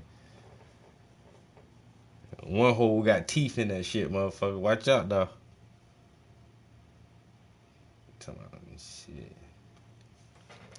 Or eat it. I'm telling you, man, they gonna fuck it or eat it or both. Ain't no telling which in which order either. I wonder what one of them aliens taste like. Ain't they say they from the Andromeda cluster or something like that? I got a cluster for your ass, bitch. I'll put you in my goddamn gumbo. Shit, they look kind of like little bugs anyway.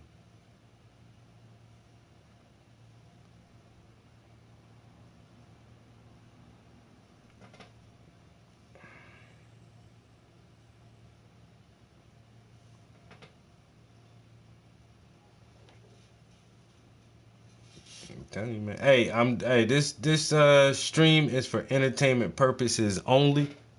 Entertainment purposes only for YouTube and Instagram. I do not hold any degrees or certifications in any field. Therefore, I do not give out any advice of any kind, whether it be medical, political, scientific, religious, alien, fucking, or otherwise. If anything I say you may find to be true, I would always advise you to do your own research and figure shit out for yourself, because I have no clue to what I'm talking about.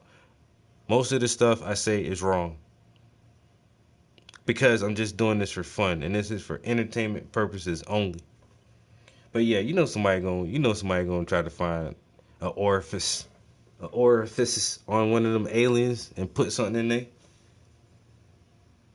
You think we can make some hybrid babies? Oh, goddamn. That's what I'm telling you, bro. That's why they don't get out on spaceships all the time, man. People tell me, I saw an alien. You ain't saw shit, man. And if you did, them motherfuckers always in a group. They don't be fucking with people by themselves, man. Them motherfuckers come in groups just in case y'all try to grape their ass. They know, because they be doing the probing. Y'all motherfuckers ain't even got interstellar space travel. You trying to probe me? Bitch, we doing the probing. And these motherfuckers teeny and gray. It take about 7 of them to hold you down. That's why we come in peace. Yeah, you about to leave in pieces.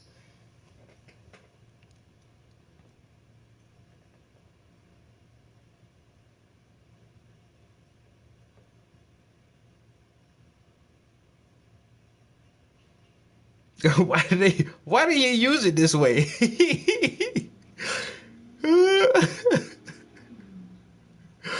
Yo, you say, hey man, we left all that. They don't even know what the fuck they do with that shit. Like I say, man, people say the pyramids were power plants, man. And everybody walking all through them shits, and that's just like if you was teeny enough to walk through like your car engine and walk through different chambers of your car engine. You're like, oh my god, this looks like a temple. This looks like a tomb. Built to the gods. No, man, this is a fucking machine. Get your ass up out of there. You in the motherfucking engine, bitch. What are you doing? Ain't no damn temple. You ever see them people try to walk through the pyramid and shit? Most of that shit is not walkable. You have to hunch over or crawl. Oh, that's so they wanted to prostrate themselves before their gods. No. Cause it was meant once this shit was assembled, bitch. That's why you had to blast your way into it. You're not supposed to go in there, man. This is a machine that we built for energy, and y'all walking around, all trying to crawl in there and walking around through different chambers and shit, bitch. Get your ass up out there, man. Yeah, we try to leave y'all this shit. Y'all don't even know what the fuck this shit is for. You know how to turn that bitch on? Look at them. Look at them. They can't even turn it on. Push the button for the water, man. Get the water flowing. Look at them. Look, they don't even know the water will make it work. They so stupid. Like little bugs. Look, man. The harmonic resonant frequency of the quartz in combination with the dipolarizing elements of the granite in combination with the molecular electrolysis of the flow of the current of the water surrounded by the centrifugal electronic field of the earth produces exactly 17 kilowatts of, like, man, but we can't figure that shit out though, because we don't know which stones to put next to the other stones, because some of them got higher quartz content, and we already know that quartz can vibrate at a certain frequency. That's how we keep time in your watches, if you don't know that. But most people already know that's what your watch says, quartz on it anyway. You know what I'm saying? So that's how we know that certain crystals and stones can do certain shit and they have certain properties. But when you look at some of these old temples, you got this kind of stone next to this kind of stone next to this kind of stone with some water, and then a lot of that shit built the same way. But everybody just say, it's just it was a temple, it was a tomb. Man, you know, it's a machine, man. That shit have got down a car engine.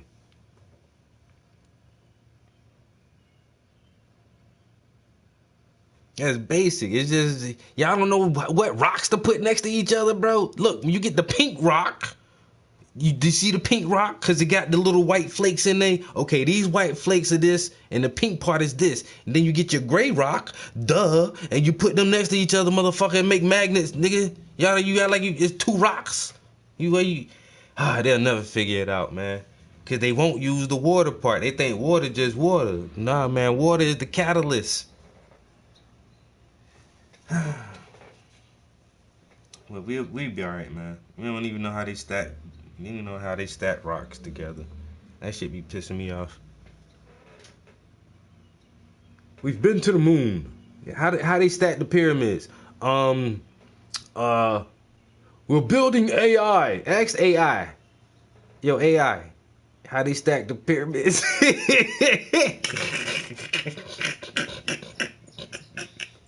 You know what? That's what I will believe, that AI is sentient, conscious, and is smarter than all of mankind. Bitch, if you have access to all the knowledge that we have and access to all the information that we've composited, I want you to read over all of that and then tell me how they built the pyramids. But if you can't do that, man, look, I'm throwing a whole box away. I'm going to sleep, man. God damn. Motherfucker can't stack rocks, bro. I tell you that. I don't give a fuck how great anybody is. Oh, string theory. The dark matter. Man, alright. Y'all figure out how they stack them rocks, bro. Nah, nigga. IQ bullshit, nigga. My IQ is 100 and nigga, how they stack them rocks. You ain't never played with Legos? That's all it is. Big ass Legos. How they do that? Why? Why they make the Lego block so big? You know, we build shit out of rocks too. We make our own rocks. We call them bricks. You know how big our bricks is? Hand size. You know why? Because it's easy and convenient. I can make a lot of hand sized bricks and stack these bitches real fast and neat. Y'all motherfucker want to make one block the size of a fucking airplane. Bitch, what you doing with that block? And where you gonna put that shit at? For what? For why? For why you doing that? It amazes me. You say he clapping some alien cheeks. I'm clapping alien cheeks too, man. I'm being in the mix, bro. I'm using a condom though. I ain't clapping no raw alien cheeks. You get some disease, man, we don't got no damn cure for over this bitch, bro. We already got shit we can't cure now. you get some shit from space. You know what I'm saying?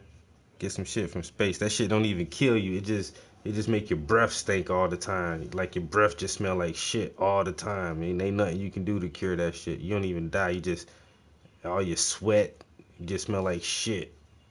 Cause you fucked the alien. The World Economic Forum back in 2018. Yes, you read that right. The tentacles of the WEF has seemingly infiltrated the world's oldest and most mysterious structure in all of human history. In fact, the chairman and CEO of the Dobis Group is a Turkish billionaire by the name of Ferit Sahenk, who is a longtime member of the World Economic Forum. And not only that, he's on the Forbes list of top billionaires in the world. And this 20-year partnership deal involving Göbekli Tepe was literally announced at the annual World Economic Forum meeting in Davos, Switzerland. They even had an ice sculpture of Göbekli Tepe carved outside the meeting itself. I mean, you can't make this up. But how on earth have I never heard of this before? I suppose that since it was back in 2016, few were talking about the WEF at that time, as it wasn't until just the last few years that they've received so much global attention. Certainly, much has changed in just the last 4 years alone, as I'm sure many of you have noticed. And although I imagine that most of you have heard of Klaus Schwab and the World Economic Forum by now, but if you haven't, you will certainly want to inform yourself. And I am not going to get into specific details about that organization in this video. I'll refer you to the comment section for that, as I'm sure others here will help explain exactly who these people are, what they've done, and what their goals are for the future of global civilization. But this is where the Agenda 2030 and the "you will own nothing and be happy" comes from. Yes, that's a real quote by Klaus Schwab, the head of the WEF, or at least former head. And in fact, I'm sure you've probably heard or seen memes saying that you will eat the bugs. Well, the WEF is what they're referring to. So I suppose right about now, it's reasonable to ask, why on earth is the World Economic Forum and their members even associated with management and excavations at Göbekli Tepe? Now, when Ferit Sahenk gave a speech in 2016 at that WEF meeting to announce the 20-year partnership, he said, and I quote, "We have placed the Turkish treasure at the heart of the World Economic Forum because I want the whole world to know about it. Göbekli Tepe..." They're going to call it the Dookie disease. The what? The Dookie disease. Yo, I walked by this dude in the store, and like, he smelled just like shit, bro. Like, when he started talking, like, the whole store just, yo, I ain't never smelled nobody smell that bad ever in my life, nigga. Like, it was just coming out of his pores, his breath, like, everything, nigga. Like, oh, yo, that nigga fucked the alien. What? Yeah, yo, that sound like the Dookie disease, nigga. They say no alien, if you fuck no aliens raw, like, whatever, and they vaginal liquids and that shit mixed with your body, that shit just don't go in your system, bro. That shit alters your DNA, and now your sweat smells like ammonia and Dookie, nigga.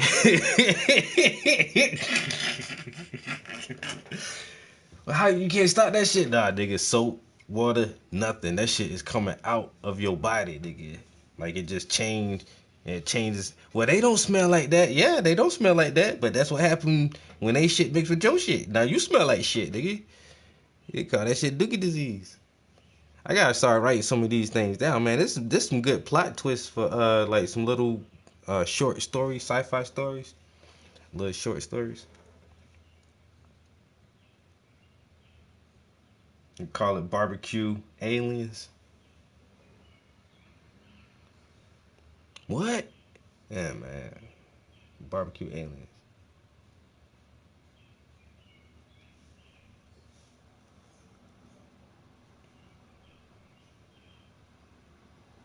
Like a fucking skunk, yo. Yo, this fucking god. Call him skunk butt, nigga. Yo. I ain't fought no alien. Yeah, you did, nigga. I can smell you from over here. Don't come around me, bro. Don't come over here, nigga. Damn, the Dookie disease. Smell like a skunk butt. That shit just started happening real slow. It may take like a couple of days for the full effect to kick in. Like a day or two after you done fuck the alien, you start sweating a little bit. You just like, damn, that shit a little stronger than normal. I need to go shower. You go shower, you know what I'm saying? You smell fresh a little bit, but you still kind of smell a little teeny. You know, you smell good. But it's like you be thinking like, do I still smell? Then the next day, it just get worse. What the fuck, bro? By that third day, the shower you done, nigga. 3 days in, you done. No turning back now. It's a wrap, man.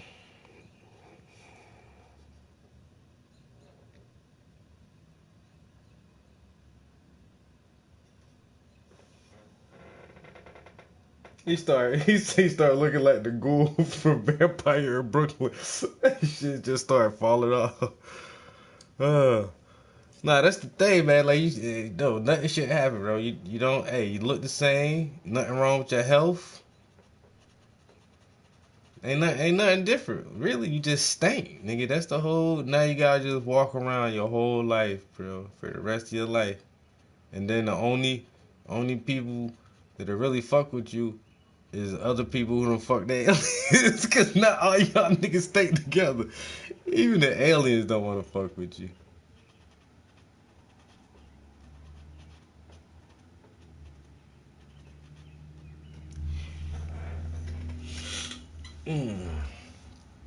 Are you out here clapping them alien cheeks raw dog, bro? That's why you smell like a fucking skunk.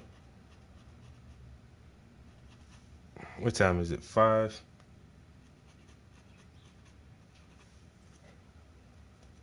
Yo, Zay, you at work? Are you off work? You about to get on the game or what? What you doing? Cause how long I've been here? I've been here 2 hours. I ain't do a whole lot in 2 hours. It's all good though.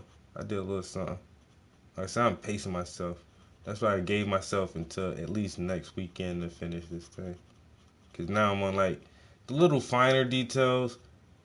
I say this is like the real tedious part. That's why I try to save all this shit for last anyway. So I'll be on this for a little while.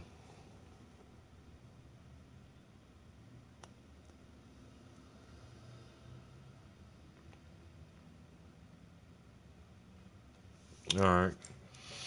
Yeah, cause I'm already getting hungry. I think I'm about to try to get me a good stopping point and go fix me something to eat. And I'm about to get my ass on the game.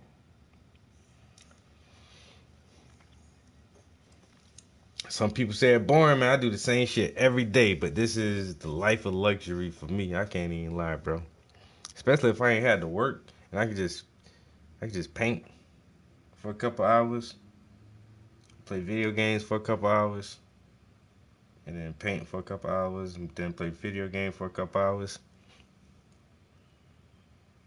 You know what I'm saying? Oh, you already know, bro. I ain't got shit to do, dog. Just go heat my shit up, bro. You already know what time it is, dog. Hey, easy peasy. Easy peasy. I'm in there. We Gucci. All I gotta do is just think like, what do I? Cause I had steak. I had steak, potatoes, and beets for lunch. So now I had stir fry for dinner. I had steak for lunch. So I'm gonna have some of that turkey and rice tonight.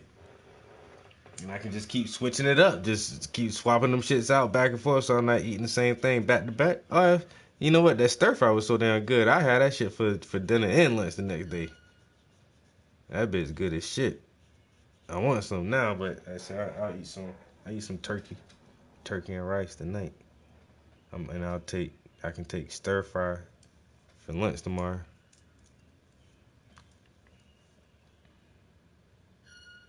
What the fuck? What's that? Somebody got a foghorn.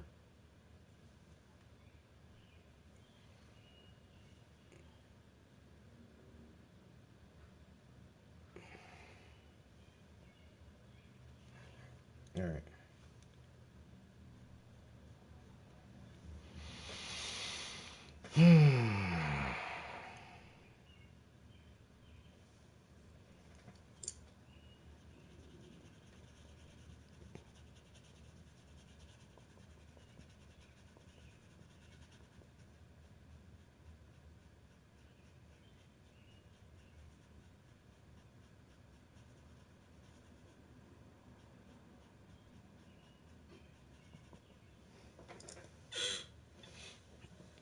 Mm-hmm.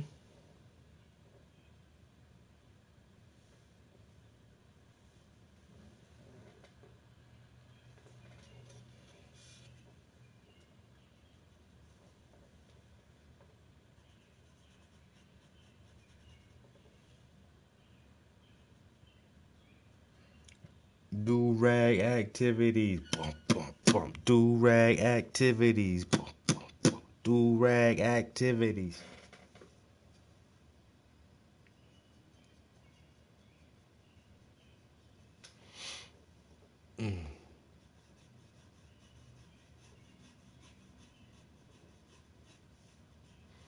Just trying to add a little glaze, a little light, just a little, just a color. That's all I need. Just a little color.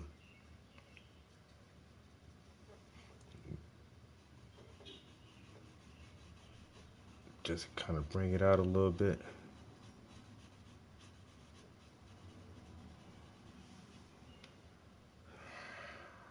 Oh boy. Hey man, y'all can send a couple dollars to my PayPal for the tutorials. My phone about to die.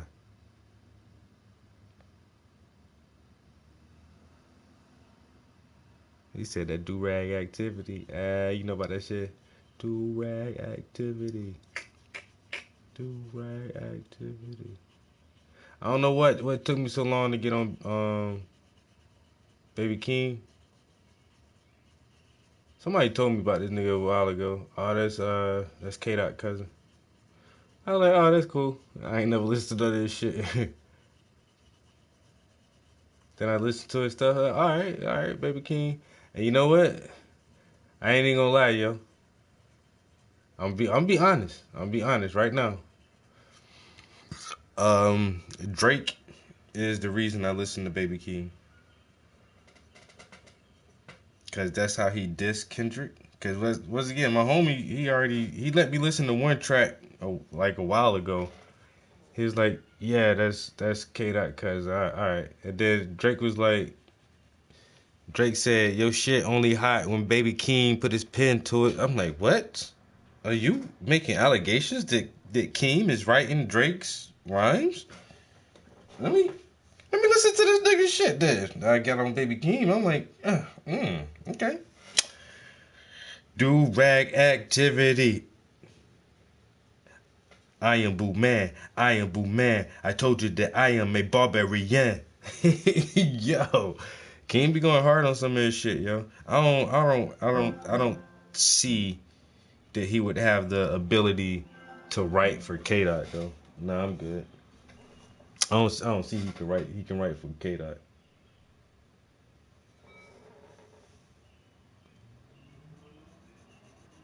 This shit hot though. Not K-Dot hot. And then he even said that Man opened the door and gave him away. Let's see. Keem used his childhood nickname, Baby Keem. But K-Dot don't use his childhood nickname, which is Man. Cause everybody had that fucking nickname. I didn't have it, but I knew 2-3 other people. They mom, Man. And I was like, damn, why ain't nobody never called me a fucking man when I was a little boy? I think that shit gives you a different type of persona. I don't know. Y'all see how I'm just doing a light glaze? This is just a little light glaze. I ain't trying to do too much.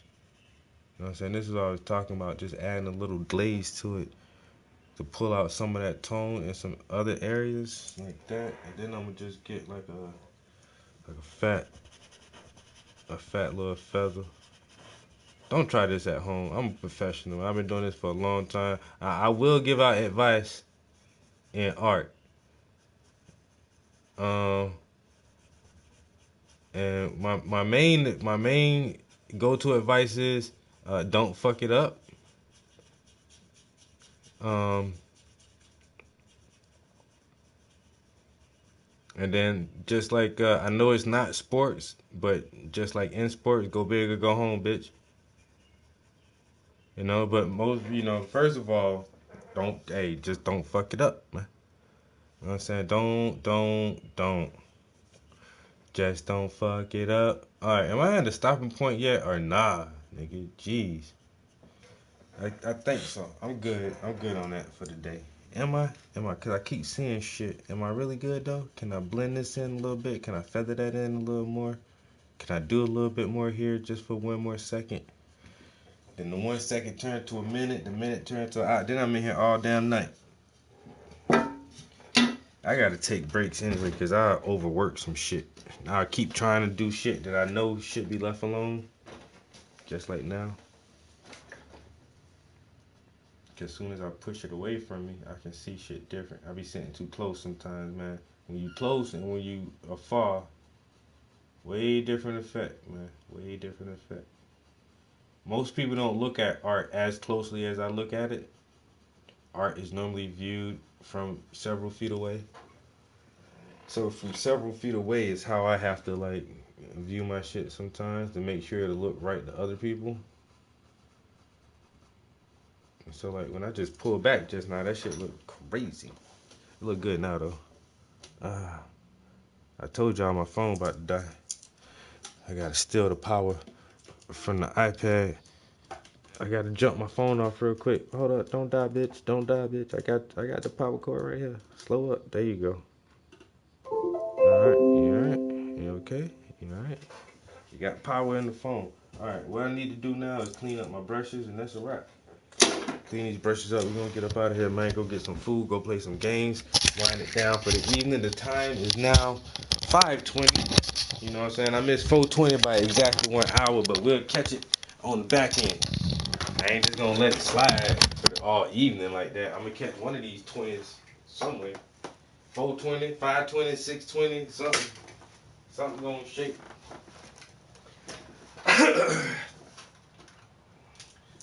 Something gonna motherfucking shake. Turn shit off.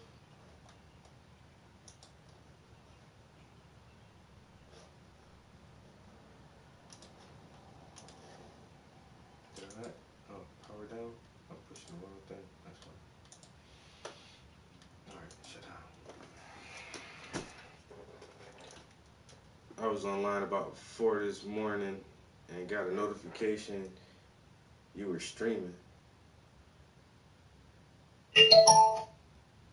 Not 4 this morning. I don't know why my notifications be coming in all weird like that, bro. I definitely wasn't. I mean, I was getting up at 4. I went to the gym this morning. I wasn't streaming. How you get a notification at 4 a.m.? That's crazy. Alright, wash these brushes.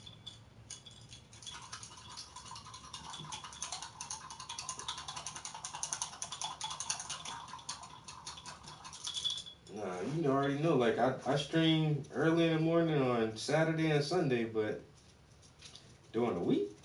Oh, no, not unless I got the day off.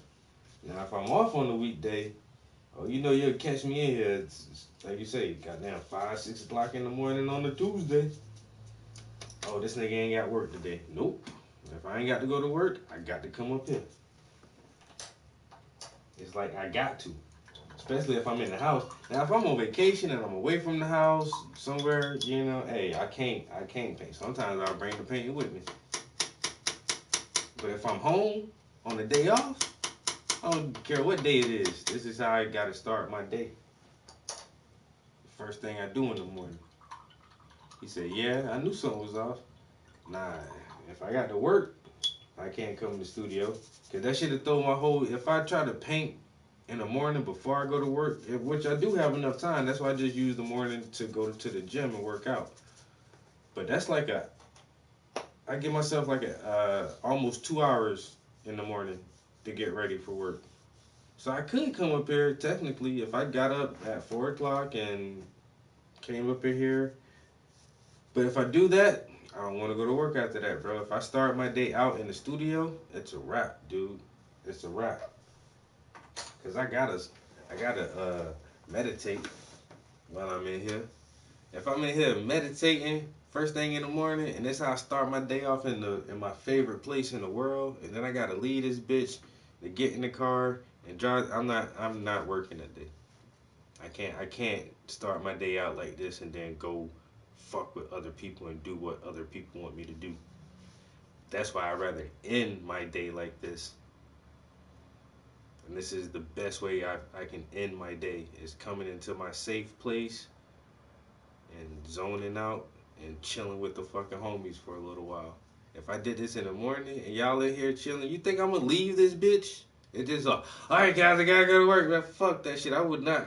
Hey, yo, my whole day is ruined now. If I gotta leave this shit and go to work, I'm upset. If I leave here and go downstairs and eat some food and play video games, I'm cool with that. I am cool with that. But if I gotta leave here and go to work, I ain't cool with that. Nah, y'all done fucked my whole day up. I'm done. That's it, guys. I got brushes clean. Let me double check, make sure all the brushes are clean. I turned the speaker off, the laptop is off, the iPad is off, the top light is off. Instagram. Hey yo, Zay. Appreciate you chilling with me every time. I'm gonna catch you on the game. Peace.